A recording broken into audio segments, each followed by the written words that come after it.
the desert floor at Alamogordo, New Mexico. It's July 16th, 1945. The United States detonates the very first atomic bomb. Right. The Trinity test. Exactly. Codenamed Trinity.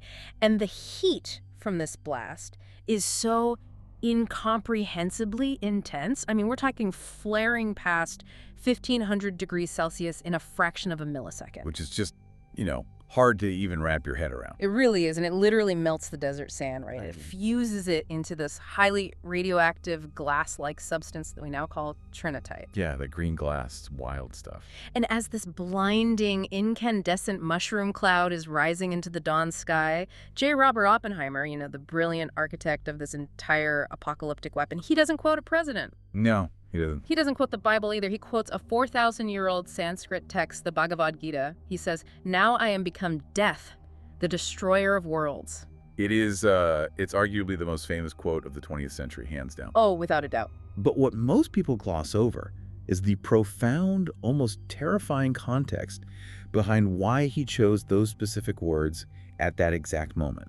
I mean, Oppenheimer wasn't just some casual fan of Eastern philosophy. Right, he was deeply invested. Exactly. He read Sanskrit fluently. He knew the Vedic epics intimately. And when you actually read the texts he was studying, you start to realize something deeply unsettling. Yeah, it really makes you pause. It does. You have to wonder if, as he stared at that radioactive glass cooling on the desert floor, if Oppenheimer realized he wasn't inventing the atomic bomb. He was reinventing it. Exactly, reinventing it. And that is the staggering premise we are examining today in this deep dive. It really challenges everything. Yeah. Because if you look at the standard historical timeline we were all taught in school, it's presented as this steady, unbroken, upward trajectory. Right? Yeah, a straight line of progress. Right. We start with primitive stone tools, we discover fire, we build the steam engine, we split the atom, we invent the microchip. Just a straight, arrogant line of progress. But the massive stack of sources we're looking at today suggests that the timeline of human history isn't a straight line at all. It's a circle. Which is a heavy concept. It is. Okay, let's unpack this, because I want to be very clear with you, the listener, right out of the gate. We are not sitting around a campfire spinning science fiction yarns here. No, definitely not. We are looking at a massive, highly documented stack of sources through a lens of strict textual, physical, and historical analysis. We're talking about real data here. Right. We are pulling from these fierce, highly technical archaeological debates currently raging on forums like Reddit. We're diving into Richard L. Thompson's exhaustive comparative study, Parallels. It's such a fascinating book, by the way. Oh, it's incredible. And we're also reading the personal historical diaries of the founding fathers of modern quantum mechanics and cross-referencing all of it with the ancient Sanskrit epics of India. And the central question driving this whole analysis is whether a technologically hyper-advanced civilization existed in our deep past. And we are going to follow the data to see if the entities described in these ancient Vedic texts, the Devas and Asuras, are actually the exact same intelligences operating the unidentified anomalous phenomena, the UAPs, that our modern military pilots are tracking in our skies and oceans today. It's a massive mission. But before we can even begin to talk about physics-defying flying machines or the fabric of human consciousness, we have to look down at the dirt. We have to start with the physical evidence. Exactly. We have to look at the hard physical anomalies left behind in the stone of this planet that completely shatter orthodox textbook explanations. Yeah, we have to start with the architectural impossibilities. And the Kailasa Temple at Ellora in Maharashtra, India, is the perfect ground zero for this discussion. It really is. It was supposedly built around the 8th century.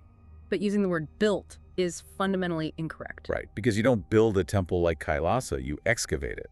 For those who haven't seen it, the entire complex, which is twice the area of the Parthenon in Athens, by the way, and 1.5 times as high, it was carved out of a single, continuous, massive basalt cliff face. They didn't quarry blocks of stone, transport them, and stack them up. That's what people usually assume. Yeah, like the pyramids or something. Right. But here, they started at the very top of a mountain and carved downward into the bedrock.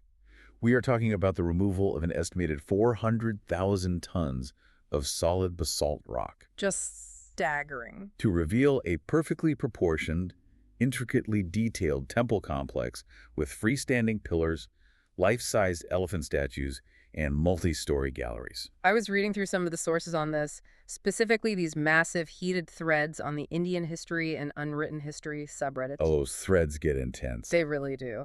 And the orthodox academic explanation for how this was achieved is, frankly, insulting to anyone with a basic understanding of engineering. It really doesn't hold up. No. The standard academic line, which a user named Possible Turnip 9734 passionately defended in one thread, is that they use simple copper chisels, hammers, and wooden wedges. The elbow grease and endless patience hypothesis. Right.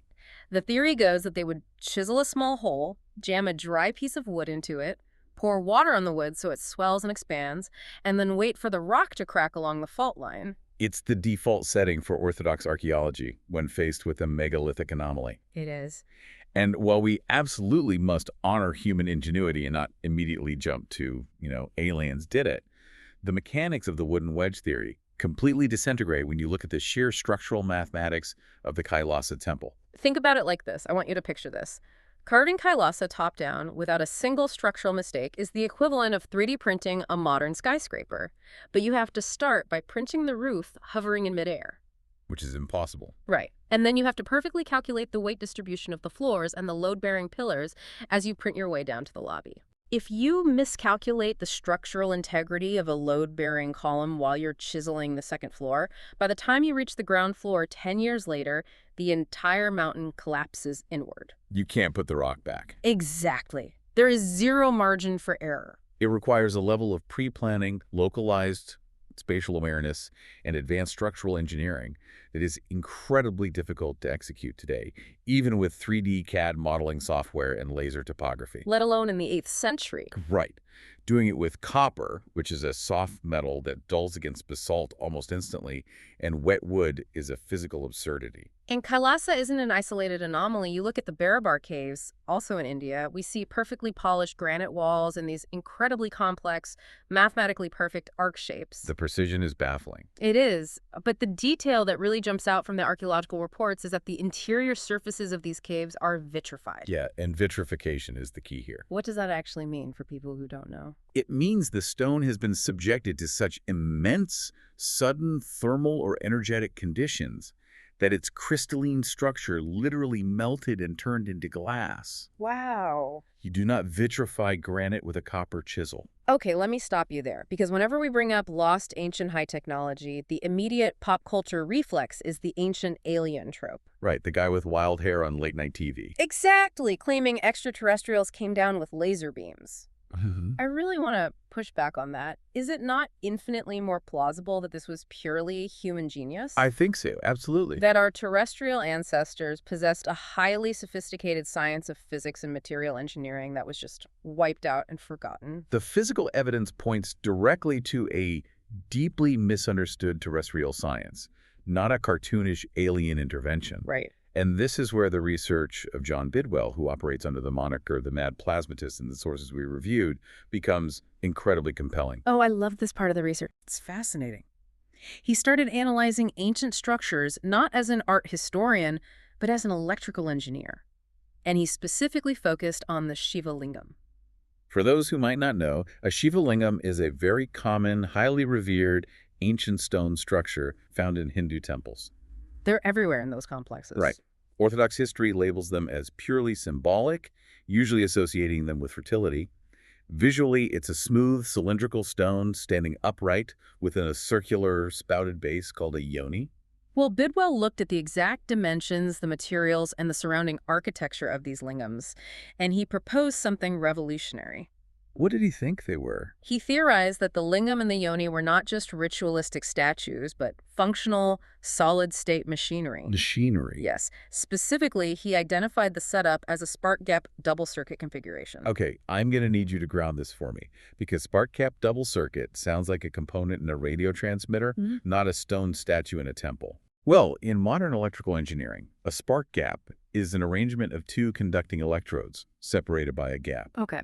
This gap is usually filled with a gas like air, and it's designed to allow an electric spark to pass between them when the voltage exceeds the breakdown voltage of the gas. Got it. They're used to generate exceptionally high-frequency oscillations and massive voltage spikes. Like the spark plugs in a car engine. Similar principle, yes. Yeah. But the major engineering hurdle with high-voltage spark gaps is that the immense heat generated will rapidly melt the electrodes. Because of the sheer energy passing through. Exactly. So Bidwell noted that in the ancient temple configurations, the secondary spark gap was physically water-cooled. Wait, really? Yes. The yoni the bait the cylinder sits in acts as a highly engineered flow regulator. During temple rituals, water or milk is continuously poured over the lingam, flowing out through the spout of the yoni. And Orthodox history just says that's a religious offering. Right, but Bidwell argues this was originally a functional coolant system for a high-voltage oscillator. Wait, I'm struggling to map that onto reality. A spark gap needs electrodes and an immense power source. You're telling me a stone cylinder is acting as an electrical component. I know it sounds crazy. How does a rock conduct that kind of electricity? Where are the wires? This is exactly where we have to fundamentally shift our paradigm of what the word technology actually means. Okay, light on me. In our modern era, we utilize what the sources classify as imposition technology.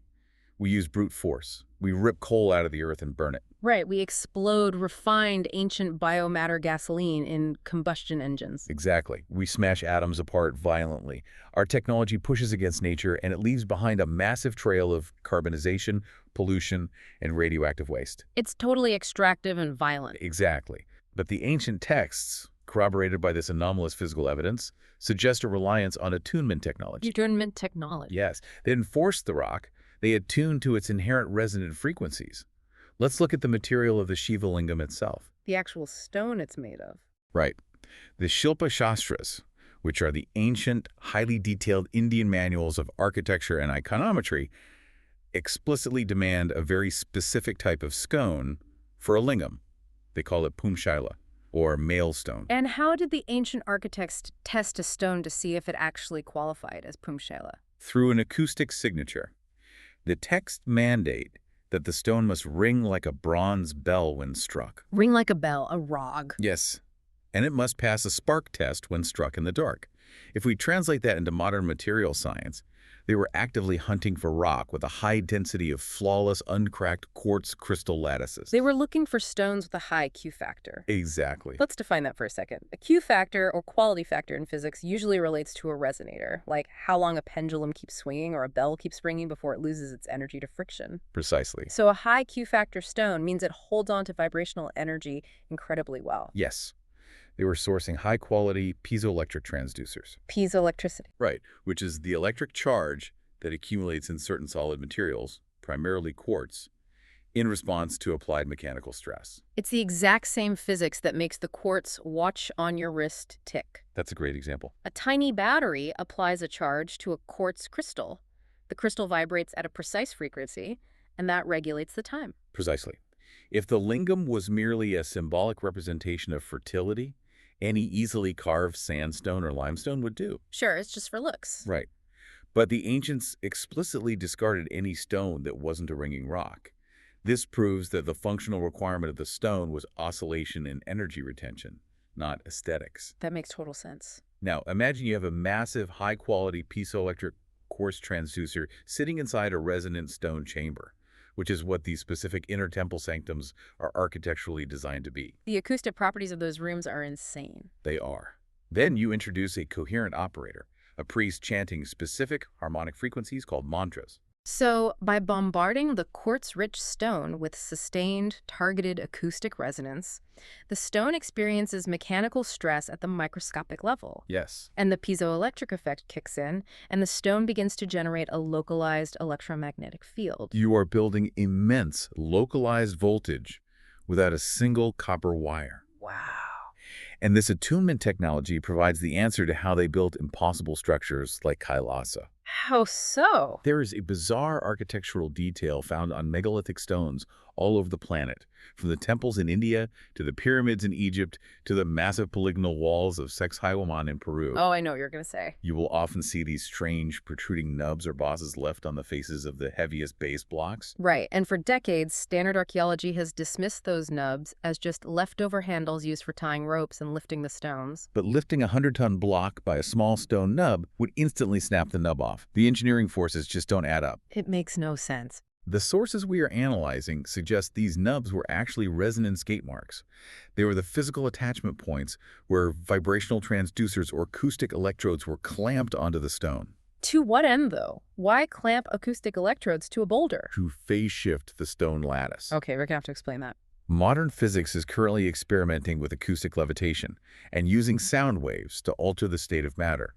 If you apply the precise resonant frequency and sufficient voltage to a highly quartz-rich megalith, you can theoretically plasticize it. Plasticize it, you mean make it soft? Yes, you disrupt the atomic bonds just enough that the solid stone softens into a putty-like state. You can then mold it, carve it effortlessly, or press it seamlessly against another block. That is wild. And when you remove the acoustic field, the stone's crystalline structure rehardens. Which perfectly explains the vitrified, glass-like surfaces at the Barabar caves we talked about. The intense energy of the acoustic field literally melted the exterior layer. And it explains the seamless, mortarless, paper-thin joints in Peruvian megaliths where you can't even slide a razor blade between massive stones. Right, they were literally squishing them together. They weren't chiseling the Kailasa Temple with wet wood. They were melting and phase-shifting the basalt right out of the mountain. It is a profound, lost science of harmonizing with the natural frequencies of matter. Okay, my mind is reeling. So we are looking at a deep antiquity where humanity possessed piezoelectric power grids, acoustic levitation, and plasma-based attunement technology. That's what the evidence points to. They were quite literally singing the stones into shape. But Wow. human nature being what it fundamentally is, if a civilization gains a profound, godlike understanding of energy, frequencies, and matter manipulation, eventually, someone is going to figure out how to weaponize it. History is nothing if not tragically predictable. And that grim reality leads us directly to the darker, more catastrophic side of this ancient science. Which brings us back to Oppenheimer's nightmare. What happens when acoustic attunement technology becomes a weapon of mass destruction? We have to look at the physical aftermath. Right. To understand the physical evidence of this, we have to travel to the Indus Valley, to present-day Pakistan, to the sprawling ruins of an ancient city called Mohenjo-Daro. Mohenjo-Daro is an archaeological marvel. It was a highly advanced, cosmopolitan city that thrived roughly between 2500 and 2100 BC. A really long time ago. Yeah. We were talking about grid-planned streets, sophisticated covered drainage systems that rivaled modern plumbing, and complex multi-story brick houses. It wasn't just some primitive village. Not at all. And then, at the height of its power, it was mysteriously and instantaneously wiped off the map.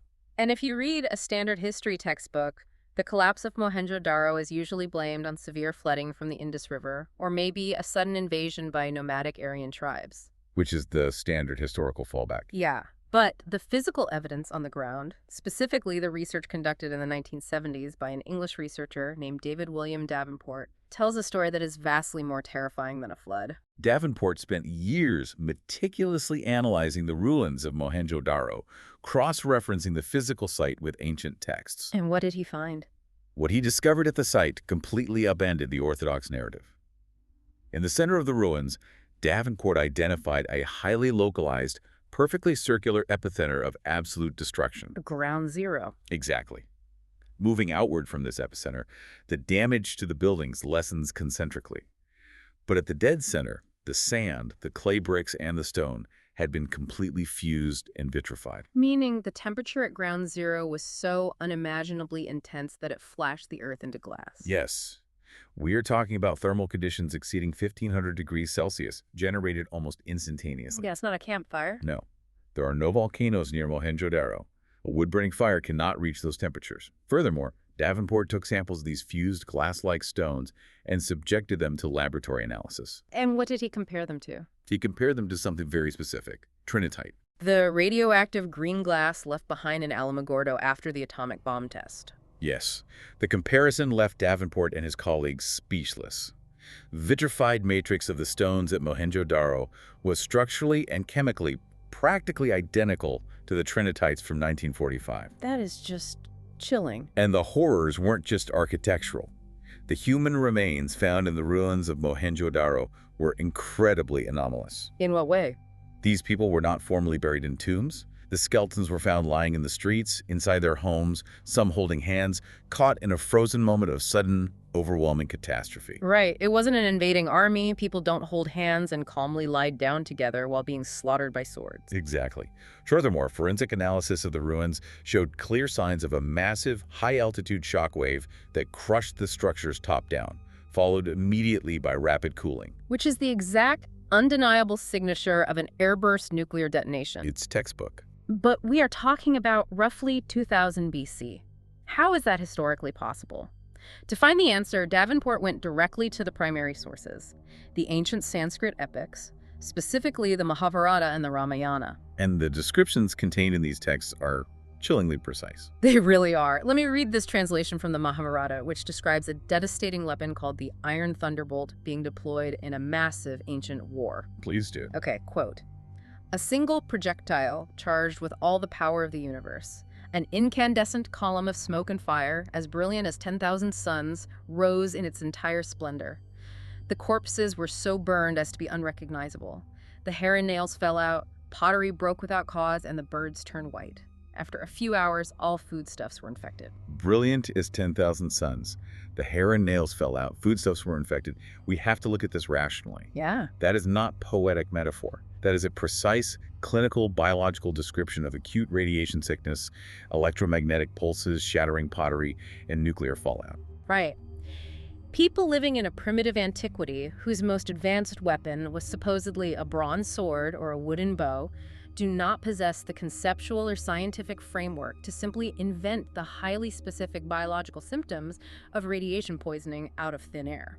They were documenting a reality they survived.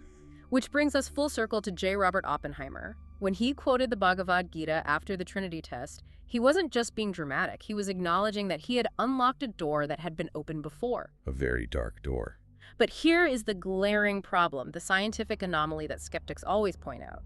If a nuclear bomb was dropped on Mohenjo-Daro 4,000 years ago, shouldn't the site still be dangerously radioactive? That's the most common counterargument. Right. Shouldn't there be a massive half-life signature in the soil? That is the crucial nuance that separates our modern technology from what the ancients possessed. When researchers tested the epicenter at Mohenjo-Daro, they found undeniable traces of an immense thermal heat wave and a kinetic shock wave, but they found no lingering unnatural radioactivity. How is a nuclear blast not radioactive? Because it suggests they weren't using nuclear fission as we understand it. The weapons described in the Vedic texts are broadly classified as Tejas Astras, which translates roughly to radiant energy weapon. Radiant energy. Right. The Agnya Astra, for instance, was specifically said to generate extremely high targeted heat capable of melting armies and mountains. So not a splitting atom. No. Our modern atomic bombs, the ones Oppenheimer built, are actually relatively crude devices. They rely on imposition technology. They're essentially dirty nukes that violently smash heavy atoms apart. Which yields a massive explosion, but leaves behind devastating, unstable radioactive isotopes that poison the biosphere for millennia. Exactly.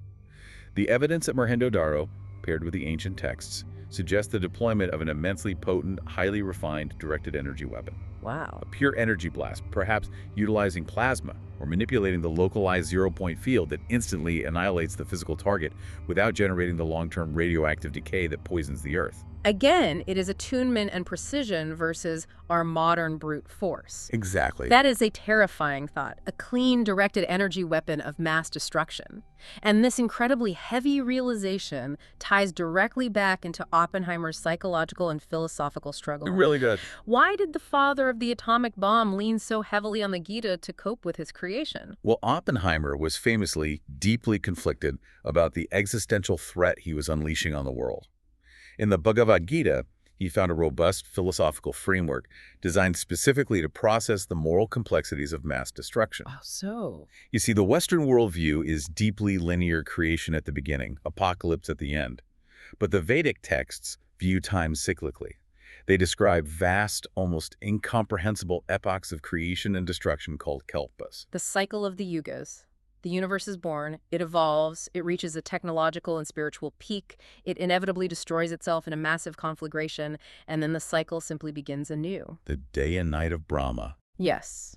Oppenheimer found solace in the realization that he was not the prime mover of the apocalypse. He was merely an actor playing a predetermined role in a vast cyclical cosmic drama that had played out countless times before and would play out countless times again. He leaned heavily on the core Vedic concept of nishkama karma.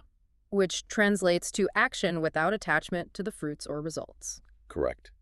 The Gita teaches that one must perform their cosmic duty, their dharma, without being paralyzed by the fear of the outcome. I see. Oppenheimer, as a physicist, felt his duty was to uncover the mechanics of the universe. The Gita gave him the permission to do his duty, even if that duty resulted in the Iron Thunderbolt. Okay, let's pause there and pivot. Because if we accept the premise derived from this evidence that ancient civilizations possessed directed energy weapons, these teosastras, that rival or even exceed our modern nuclear arsenal, we run into a logistical wall. We need a delivery mechanism. Exactly. You can't exactly strap a plasma-yield warhead to a horse-drawn wooden chariot. To deploy a weapon of that magnitude across continents, you require a highly advanced aerospace delivery system. You need a craft capable of carrying the payload, navigating the globe rapidly, and surviving the deployment. And that brings us to the flying machines of ancient India, the Vimanas. When you read the Vedas, they are absolutely flooded with references to these craft. They're mentioned everywhere. Yeah, and what I found fascinating in the sources is that the texts actually draw a very clear distinction between different types of aviation. Yes, the ancient authors were highly specific. They differentiate between human-made mechanical planes, which are described as having wings built of light wood, relying on aerodynamics. Essentially like early gliders or rudimentary airplanes. Right, but then they describe a completely different class of craft. The Vimanas, utilized by humanoids, advanced beings, and deities.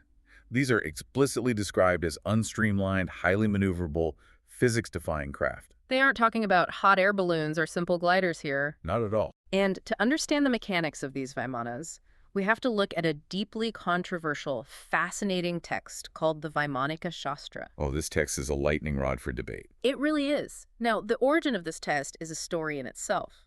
It was produced between 1918 and 1923 by a man named Subbaraya Shastri.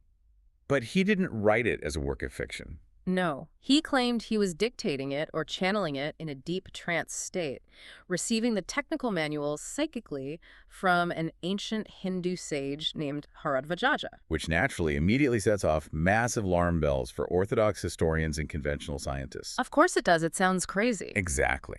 In 1974, a team of aerospace and mechanical engineering researchers at the Indian Institute of Science in Bangalore conducted a highly critical, formal study of the Vaimanika Shastra. They wanted to debunk it. Pretty much.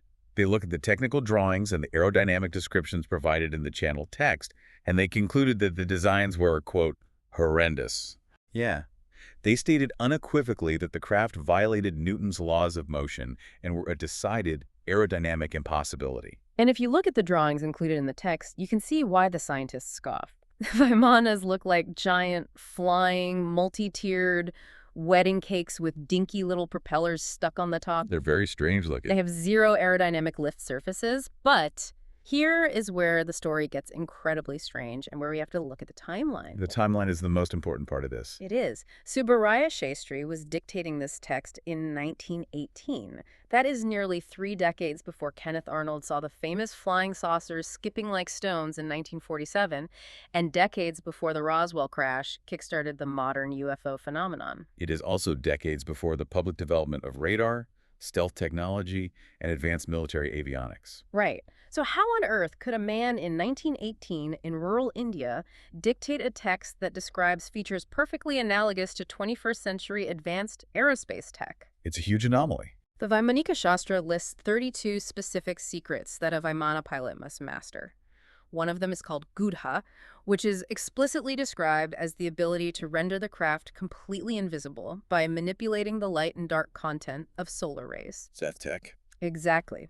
It describes Vishwa Darpan, a screen inside the cockpit that catches the electronic reflection of enemy craft miles away, which is the exact definition of a modern radar display. In 1918. It describes the craft performing instantaneous zigzag flight patterns and possessing the ability to physically expand and contract its hull. How did Shastri hallucinate stealth metamaterials, radar, and morphing hulls before the golden age of science fiction had even invented those concepts? It forces us to ask whether Shastri was genuinely accessing a repository of forgotten knowledge. It really does. And while the 1974 Bangalore study dismissed the aerodynamics, another Indian researcher named C.S.R. Prabhu approached the text from a different angle: material science. What did he find? Well, the Vaimanika Shastra doesn't just describe what the ships do. It provides the actual, highly obscure Sanskrit recipes for the metals, alloys, and ceramics required to build them. The actual metallurgical blueprints. Exactly. Recipes that involve complex smelting processes, mixing specific mineral ores with biological plant and animal ingredients in specialized multi-chambered furnaces. That sounds like alchemy. It does. But Prabhu spent years cross-referencing these seemingly untranslatable Sanskrit terms with incredibly rare ancient Ayurvedic dictionaries. Eventually, he managed to decode the specific formulas for various metal alloys and specialized glasses. And here's the punchline. I love this part. When modern metallurgical laboratories took Prabhu's decoded ancient formulas and actually followed the instructions to smelt the materials, it worked. It didn't just work, it produced highly unique novel materials. Like what? For example, they successfully synthesized an alloy called Tamasgarbha Loha, which translates to light-absorbing alloy. It proved to be a specialized lead alloy that was highly resistant to acidic corrosion and possessed significant radar-absorbing properties. Radar-absorbing materials from an ancient text. Yeah. They also synthesized various specialized ceramics and glasses that modern science had no prior record of. It strongly implies that Shastri wasn't just making up technical-sounding gibberish. He had somehow accessed a highly advanced, genuine, and forgotten science of metamaterials. Which brings us to the propulsion system. Because if the craft are built like wedding cakes and lack aerodynamic wings, how are they flying? Right, they certainly weren't burning jet fuel. The text describes the primary motive force as a mercury vortex engine.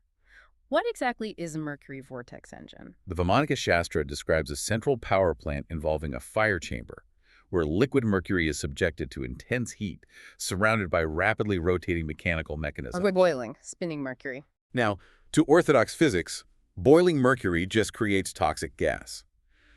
But in modern fringe physics, advanced theoretical propulsion models, and highly classified anti-gravity research, there is a prominent theory regarding rotating liquid metals. Oh, this is the good stuff. The hypothesis posits that rapidly rotating liquid metals, specifically highly conductive elements like mercury, when simultaneously subjected to high-voltage electricity and specific acoustic resonances, can generate massive, localized torsion fields or electromagnetic vortexes. And what does a torsion field do to the space around it?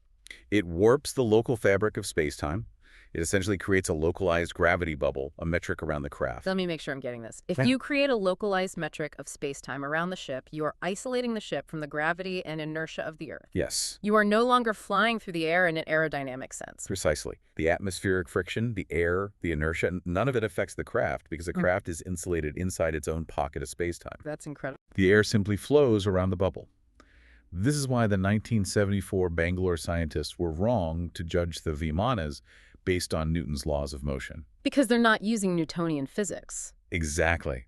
The craft violate Newton's laws because they aren't interacting with the ambient environment.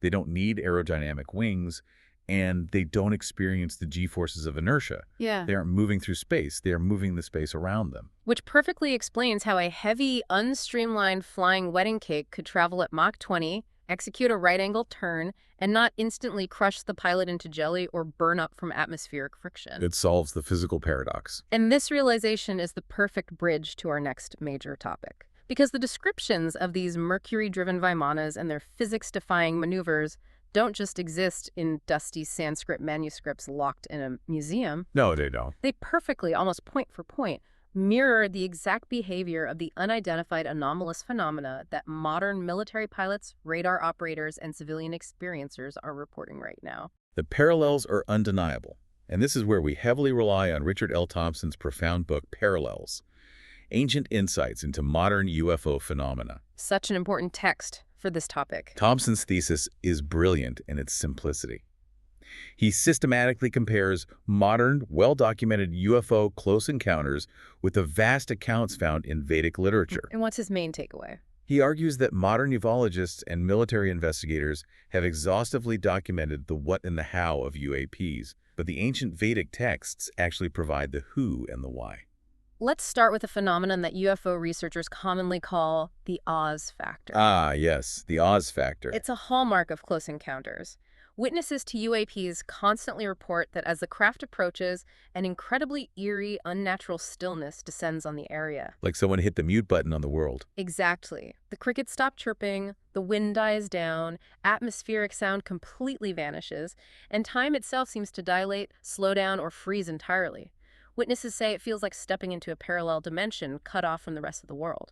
And Thompson finds exact functional matches for this Oz factor in the Vedic texts. I found this so interesting. In the Vedas, highly advanced beings have the technological or mental capacity to project powerful, localized delusions, which they call Maya.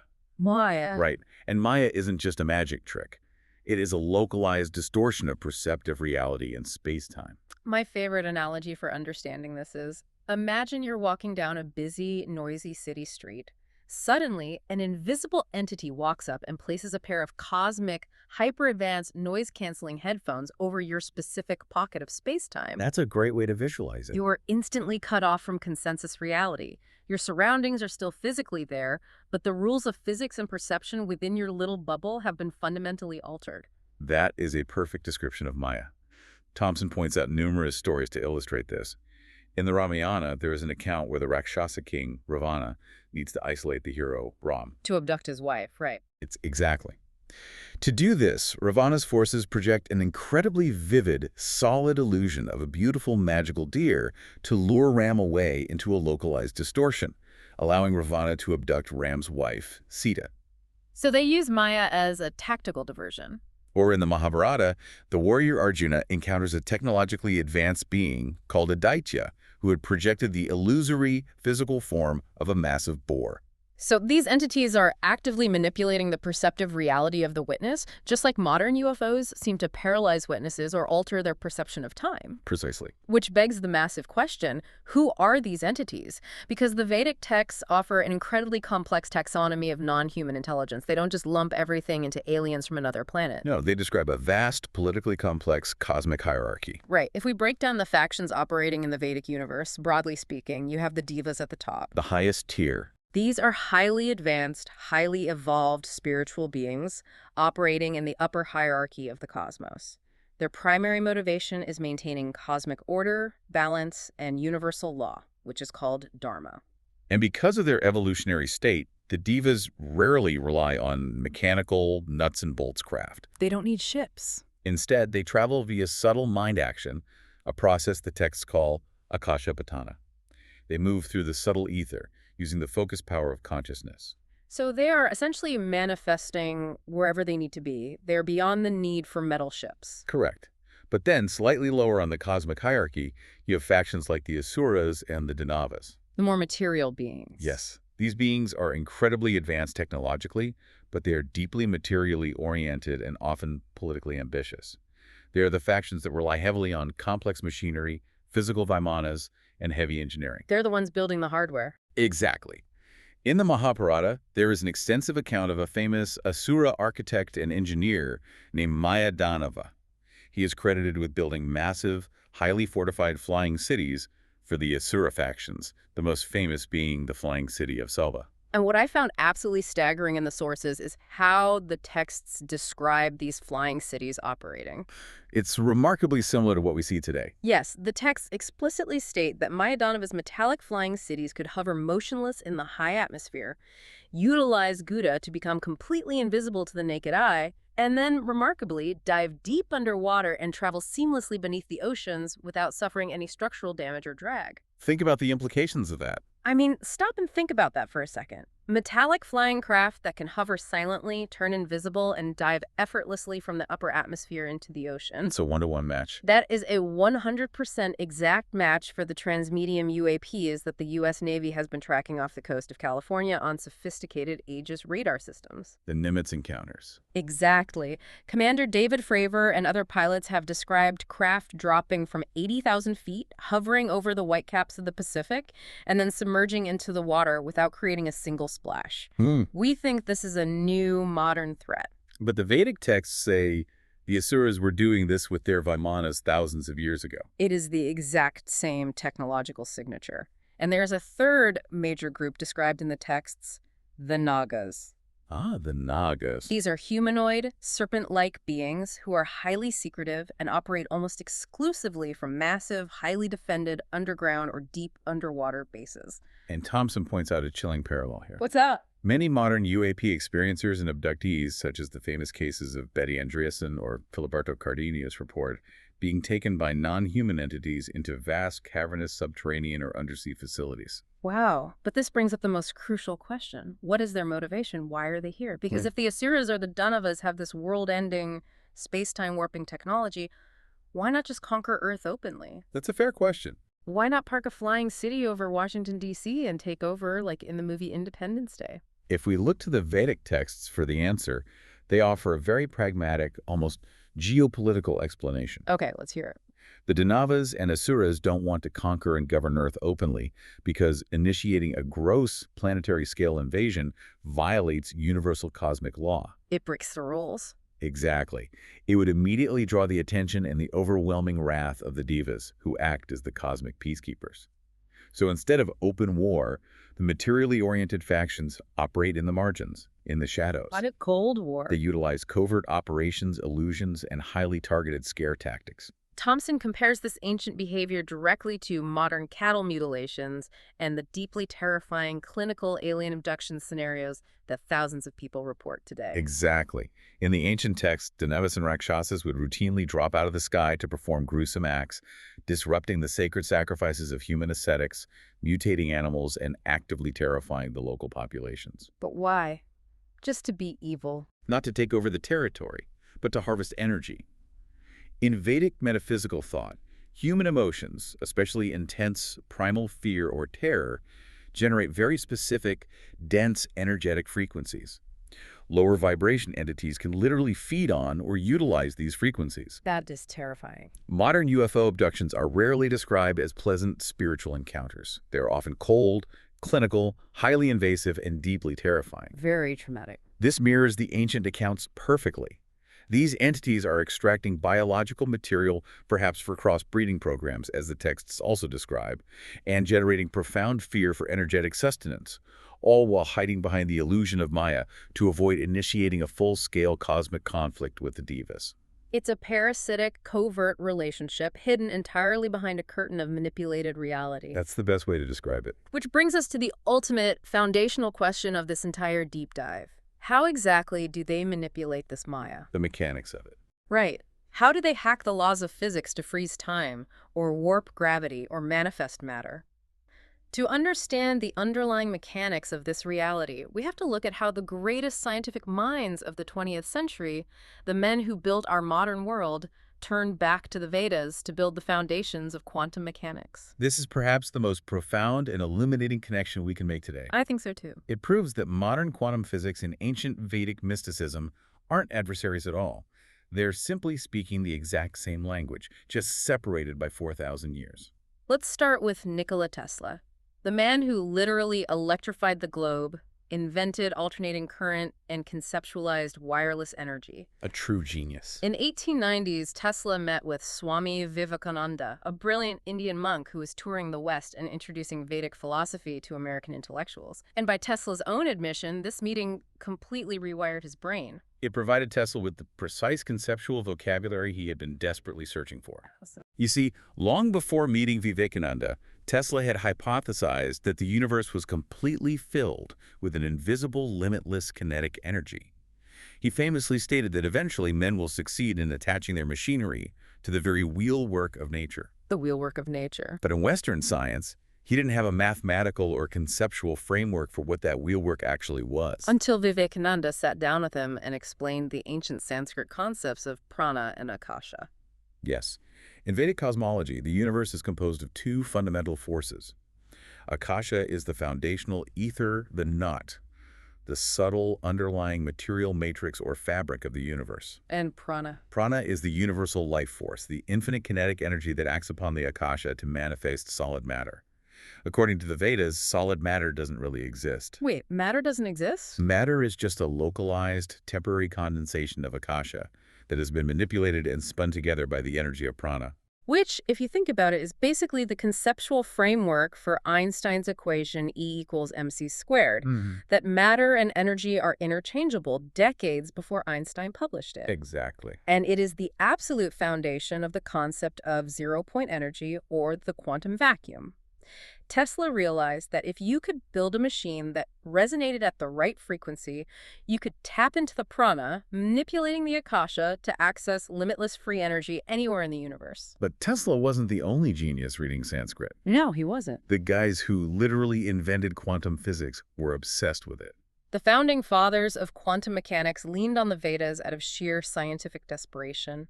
Erwin Schrödinger, the man who formulated the foundational quantum wave equation, literally kept a copy of the Upanishads by his bed and quoted it constantly. And Werner Heisenberg. Right. Werner Heisenberg, the genius who gave us the uncertainty principle, traveled to India specifically to study Vedic philosophy extensively with Rabindranath Tagore. Why? Why did the most brilliant physicists of the 20th century, the guys mapping the subatomic world, need to read 4,000-year-old philosophy books? That's the million-dollar question. Because the mathematics of quantum mechanics were giving them impossible, reality-breaking answers that completely destroyed the classical Newtonian mechanistic worldview of the West. It broke their models. The math in experiments like the double-slit experiment show that at the subatomic level, a particle isn't a solid physical thing. It is a wave of probabilities. It exists everywhere and nowhere. It exists in multiple potential states and locations simultaneously, a state called superposition. It remains a wave of pure potential until it is observed. The very act of a conscious observer looking at it is what collapses the wave function, forcing the particle to choose a physical reality. The famous observer effect. The universe only becomes solid when consciousness interacts with it. Exactly. And classical Western philosophy, which separates the mind from the physical body, had absolutely no framework to explain how human consciousness could physically, mechanically alter subatomic reality. It was a crisis of physics. But the Vedas had the answer. Good. The Vedas teach the core concept of drashta, which is the seer, or pure consciousness, and drishya, the seen, the material world. Ancient texts like the Drug Drishya Viveka explicitly teach that reality does not exist independently. Reality emerges solely through the interaction of consciousness with its objects. It's fundamental. Consciousness isn't an accidental byproduct of neurons firing in the brain. Consciousness is the fundamental primary fabric of the universe itself. So I want you, the listener, to really ponder the implications of this. Yeah, think about this. If the greatest physicists in history proved that the universe is fundamentally a unified field of consciousness projecting the illusion of matter, does that mean the UAPs flying around our Navy strike groups aren't just nuts and bolts spaceships from Alpha Centauri? What if they aren't extraterrestrial hardware at all? What if they are highly advanced, localized manifestations of consciousness actively navigating the underlying code of reality? If we extrapolate this and connect it to the bigger picture, it completely redefines what a UAP is and what the devas are. According to Advaita Vedanta, which is the pinnacle philosophy of non-duality, the idea that you and I and the distant stars are separate physical entities is an illusion. It is Maya. At the foundational level of the akasha, everything is deeply entangled. This is exactly what modern quantum entanglement proves, that two subatomic particles can instantaneously affect each other across millions of light years because, at a deeper dimensional level, they were the exact same point of consciousness. So how do the highly advanced entities, the devas or the UAP pilots, utilize this knowledge of the akasha? How do they fly the ships? Through the mastery of siddhis, which translate to mystic perfections or powers. We talked earlier about akashapatana, the ability to fly utilizing the mind. The texts detail other specific siddhis. Lagima, the power of absolute weightlessness, which allows an entity or a craft to completely negate the effects of gravity and inertia. That explains the UAP movements perfectly. And Manojava, the ability to move at the speed of the mind, which trivially defies our modern speed of light barrier. To us, trapped in the illusion of Newtonian physics, this looks like impossible magic. But it's just a different physics. But the Vedic texts view the universe almost exactly like a highly advanced, multidimensional virtual reality system. A cosmic simulation. Yes, a simulation programmed and sustained by Maha, or Ishvara, the primal creative energy. Think of it like a massive multiplayer video game. I love this analogy. If you were a standard player, you have to abide by the physics engine of the game. You have to walk from point A to point B. You can't walk through walls, and you fall if you jump off a cliff. You're bound by the code. But if you have the developer's administrative passwords, you can open the console command. You can turn on no-clip and walk through a mountain. You can spawn an item out of thin air. You can instantly teleport from one end of the map to the other. You're hacking the game. You aren't breaking the rules of the computer. You are simply utilizing a deeper administrative level of the source code that governs the simulation. Wow. So the divas, the asuras, and the entities operating the UAPs, they aren't performing magic. They just have administrative access to the quantum source code of the universe. That's exactly it. Because they understand that matter is just condensed. Akasha, manipulated by consciousness, they can manipulate it at will. They can phase a metallic craft through solid rock, or make a massive flying city dive into the ocean without a splash, because to them, at the quantum level, the metallic craft, the solid rock, and the ocean water are all just malleable data. Exactly. We are trying to shoot down or understand these UAPs using the limited rendered physics of the video game, while these entities are operating natively using the root programming language of the console itself. Okay, we have covered an unbelievable paradigm-shifting amount of ground today. Let's try to summarize the incredible journey we've just taken you on through this stack of sources. It's been a long trip. We started by looking at the hard, physical stones of Earth. We analyzed the impossible top-down excavation of the Kailasa Temple and the vitrified granite of the Bearbar Caves, revealing a deeply forgotten ancient science of acoustic attunement, phase shifting, and piezoelectric resonance. The singing stones. Right. We saw how the Shiva Lingam wasn't just a religious symbol, but likely a highly engineered, water-cooled, spark gap transducer designed to generate massive localized energy by tapping into the resonant frequencies of quartz. From there, we examined the inevitable, catastrophic weaponization of that attunement energy. We look at the vitrified glass-like ruins of Mohenjo-Daro, perfectly matching the radioactive trinitite of the first atomic test. The Iron Thunderbolt. We saw how J. Robert Oppenheimer recognized the ancient Tejas Astras directed energy weapons of mass destruction that left no radioactive fallout, and turned to the Vedic concept of Nishkama Karma to bear the immense psychological weight of recreating that weapon. Then we looked up at the skies to study the delivery systems, the Vimanas.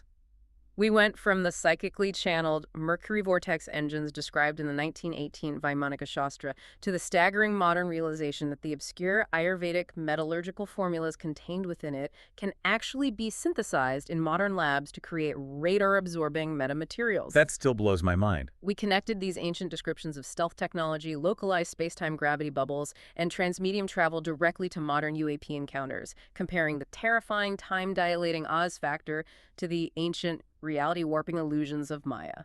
And finally, we dove deep into the foundational quantum fabric of reality itself. We saw how titans of science like Tesla, Schrödinger, and Heisenberg relied heavily on the ancient concepts of prana, akasha, and drashta to conceptualize zero-point energy, wave function collapse, and the observer effect. The pioneers of physics. We established that the universe behaves far less like a mechanistic ticking clock and far more like a conscious, interactive, holographic virtual reality, where consciousness is the prime mover. So, for you listening right now, why should you care about all this? How does this change your day-to-day life? Why does it matter? Because the next time you scroll through your newsfeed and see a Pentagon report about a physics-defying UAP tracked by Navy radar, or you read about a Nobel Prize-winning breakthrough in quantum entanglement, you now possess a 4,000-year-old conceptual lens through which to actually decode it. Modern science isn't replacing these ancient texts. It is finally, painstakingly catching up to them. We are not discovering new truths. We are just beginning to remember what we used to know. And I want to leave you with one final, deeply provocative thought to mull over on your own. A thought that builds on everything we've meticulously unpacked today. Let's hear it. We talked about how Oppenheimer found solace in the Vedic idea of kalpas, that time is truly cyclical. Vast epochs of high technology and devastating destruction repeating endlessly. And we talked about how consciousness fundamentally shapes the code of reality. Right. If those two things are true. If time is a circle and not a straight line. Perhaps those physics-defying craft we see darting through our skies and diving silently into our oceans aren't extraterrestrial visitors from another star system at all. A completely different paradigm. What if they are the remnants of our own deeply ancient, highly advanced terrestrial ancestors? What if they never actually left Earth, but simply mastered the cities, stepped sideways into a higher administrative dimension of the Akasha, and are simply watching us, waiting for us to finally remember how to read the source code of reality? If the history of human civilization is a massive, complex code base, we've spent the last few centuries blindly staring at the rendered graphics on the monitor, completely convinced that the pixels are all there is. But now we're finally starting to see the code. Thanks for taking the deep dive with us.